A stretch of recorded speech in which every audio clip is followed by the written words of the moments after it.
Welcome to Keep What You Earn, your judgment and jargon-free zone for entrepreneurs of all levels.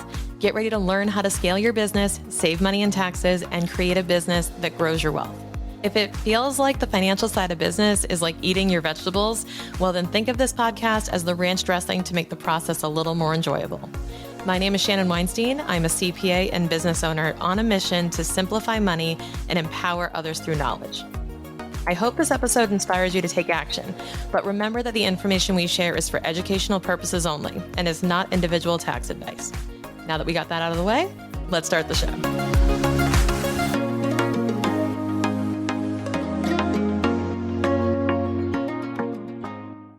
When it comes to making sales online, I think one of the best strategies that you can employ is having some type of affiliate program.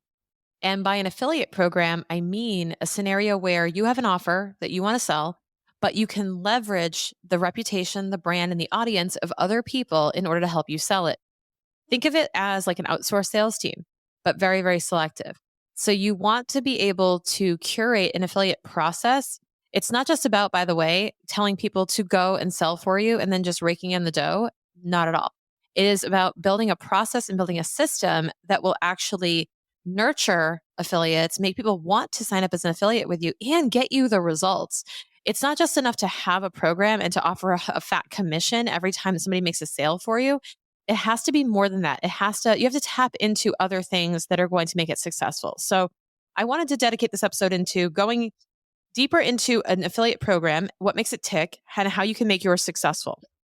Now, I want to use a use case as well because it is August 2023. And I can't ignore the fact that currently, the guy I always mention on the show, Alex Hormozi, is doing an amazing job at this right now. It's out of control insane. And I'm going to actually use him as an example of ways that he is kind of pushing the boundaries of affiliate programs and kind of shattering all expectations. I know that he's going to crush it, but what I'm referring to is this $100 million leads launch and his event happening on August 19th. He has gone out and said, if you want to sign up as an affiliate, invite other people to this free event, right? Invite other people to this free event. And if you bring at least 10 people, I'm going to offer you, I think it was in a lost chapter or some extra content, right? And if you bring the most people, I'm going to do a one-on-one session with you and your team or something like that. So here's where he's crushing it and where he's nailing it. He is finding ways to do two things. One is offer massive value for the results that he wants. The other part of it is that he is tapping into what motivates us, right? Tapping into what motivates us to take action. So he set the bar really low, for example, of saying 10 people, just share it with 10 of your friends, get them to sign up, and I will give you some extra content. And I'm like, that's easy. I could do that. I could share that on social media a few times. Furthermore, there are people out there, and I've seen this, there are people out there right now running ads with their money to his free event. That is astounding to me. Running ads with their money, not to an offer, not to anything that's going to pay them, but to his free event because they want the prize at the end of this contest, which is either a one-on-one session with him or something like that. They're chasing that value. So this is to say a fat commission check is not always a motivator. There are tons of people mobilizing right now to promote his offer, and it's all for free. It's all for free. So if that's blocking you where you're like, I can't afford to pay affiliates or, whatever is getting in the way of doing this, just know that he's doing that and it's all for free. Now, this taps into one of the key things I think makes an affiliate program successful is tapping into and understanding the motives of your affiliates. So understand how they want to be recognized, understand how they want to be compensated, understand what will get them to take action and what will get them to drive results. So for some people, including myself, right? There's contests and scorekeeping that motivate us. So we want to be the best, we want to win, right? So you've got, for example, like that's the Enneagram 3 in me, right? Is like, I want to achieve, I want to be the best, right? So that will end up serving me well if there's some type of competition and I feel like I can actually win it, especially if there are specific steps. So you have to understand what motivates people and what gets them to take action. So motivation is one thing where it could be a contest or it could be prizes or it could be if you do this, this will happen, right? You're promising outcomes for the action steps that will drive results. That's exactly what you want to do. The other side of it is understanding what will get people to take action. So for me, and for most people, I assume, taking action is easier when you have all the steps laid out for you, and all you have to do is follow recipe steps 1, 2, 3, 4, 5, right? How many of you have gone into like a Pinterest recipe? You know what I'm going to say? You're like, I just want a banana bread recipe. You click on it and you're like, for the love of everything, why do I have to scroll 20,000 times and like hear the history of your banana bread to get down to what the hell temperature do I have to preheat it to? Right? Tell me what to do.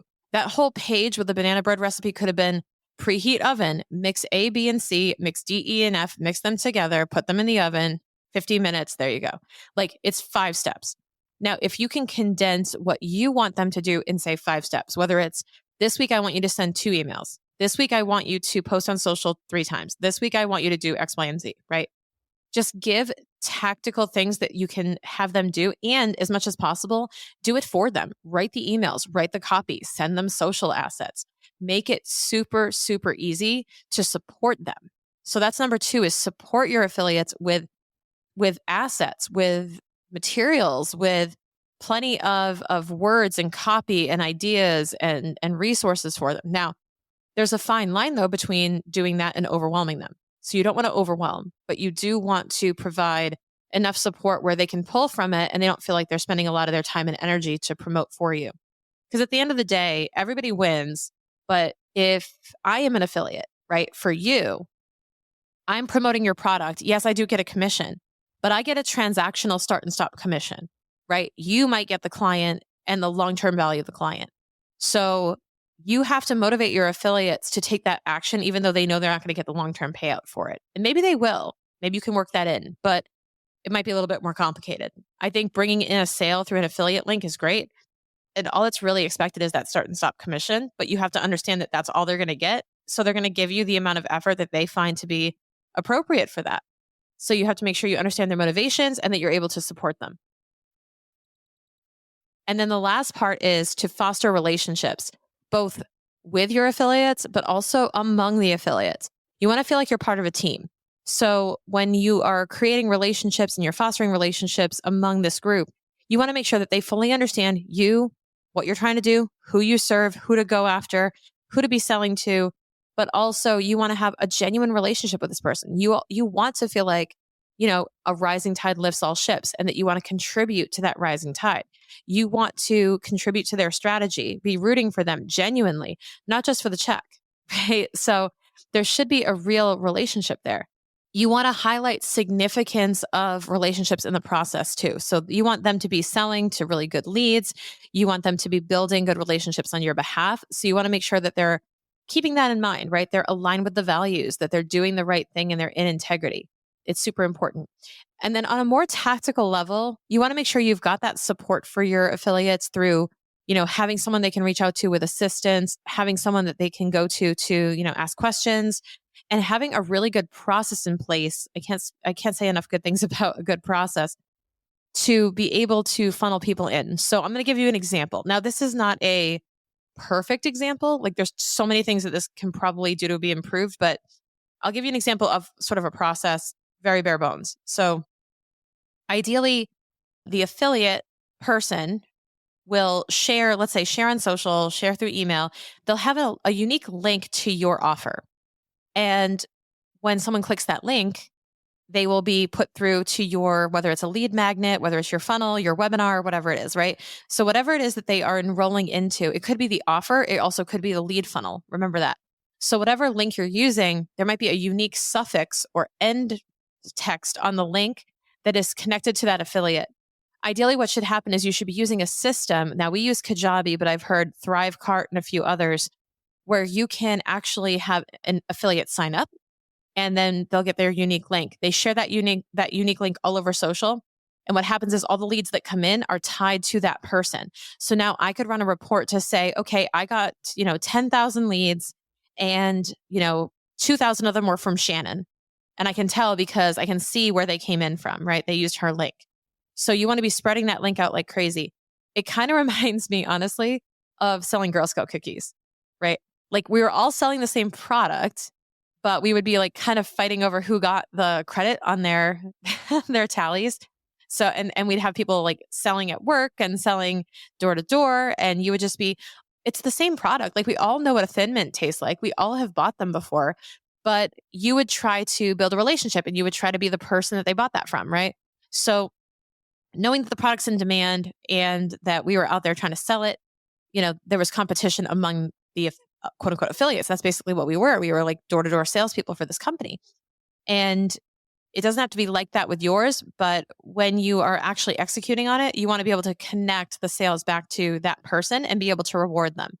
I recommend having multiple rewards, like not just a reward for the top seller, not just a reward for the top number of leads, right? Or for volume, but maybe it's like somebody who consistently took all the actions in your program. And the program might consist of, like I said, you're going to ask them to share on social, you're going to ask them to share via email, you're going to ask them to like put it out there. And or like the most creative way to share the link, right? Someone could be doing a viral video and share your link and talk about it. There's so many different ways that you can motivate your affiliates to do more than the bare minimum to get their word out there and use their own brand to leverage to sell your product or your offer. And finally, once someone buys into the program or the service or the product, now the affiliate would get paid based on the amount of sales made, ideally, or per customer. It could be a flat rate per customer. It could be a percentage of commission sales. But what you want to do is make sure that you either have a program or that you have someone who's willing to go in and extract data from that program to figure out how much to pay everybody in commissions. I've seen it done in multiple ways where there's commissions weekly. I've seen it done where there are commissions at the end of the launch period. I've seen like at the end of the month. It really is kind of a, whatever goes. And then the final thing I will leave you with is like, please, please, please do not forget to have some type of affiliate agreement with your people. So if you are the one running the program and you're trying to get people to sell your offer for you, please have something in writing that will enroll them into this program or into this affiliate, this affiliate enrollment so that they understand the expectations they have. So the expectations, how much they'll be paid, the timing of that payout, the frequency of the payouts, right?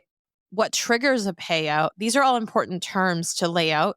So for example, a payout is triggered when the customer makes their second deposit or their first deposit. Let's say you're running an offer where somebody pays on a payment plan. So what you might say is if they're on payment plan, you'll get paid out on their second payment. If they're on full pay up front, you'll get paid on the first one, right? So you can kind of stipulate these different terms in your agreement. And I'm saying this to share that if you don't have an agreement, then you're kind of going off of whatever the other person remembers. And it can get a little dicey, especially if you have a good relationship, you don't want to risk it. So my best advice is to put all this in writing, lay out how people are getting paid, how much they're getting paid, have some type of standard program you can do. And also that enables you to lather, rinse, and repeat. It allows you to have repeat affiliate programs for different offers or for different iterations of the same offer that you can just cycle through without having to rebuild from scratch. So there's a lot of tips in here on how you can build a winning affiliate program through whether it be systems, finding the right people, building the right relationships, and supporting one another. All of that kind of feeds into this broad strategy on running affiliates. So I hope you found this helpful, and I can't wait to find out how you're applying this. If you enjoy what you're hearing and you want to leave us a review and share anything that you've learned, we would much, much, much appreciate it. It just takes a few seconds to get done, and it goes a long way for us podcasters. Thank you.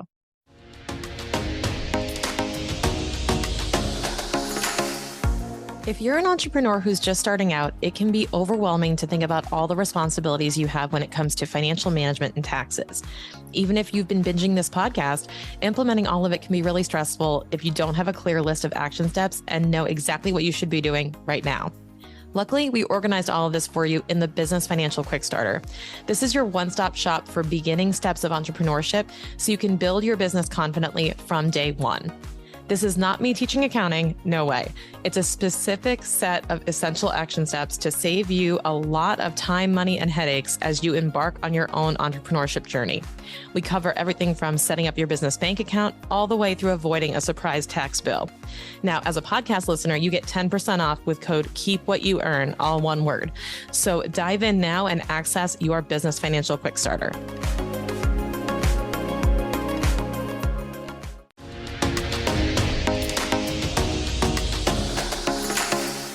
Thank you so much for listening. If you enjoyed this episode, please leave a rating and review on your podcast platform. This small action goes a long way for podcasters to get our message heard by more business owners just like you. Be sure to check out the show notes for links to information about our guests and ways to get in touch with me. We'll see you on the next episode.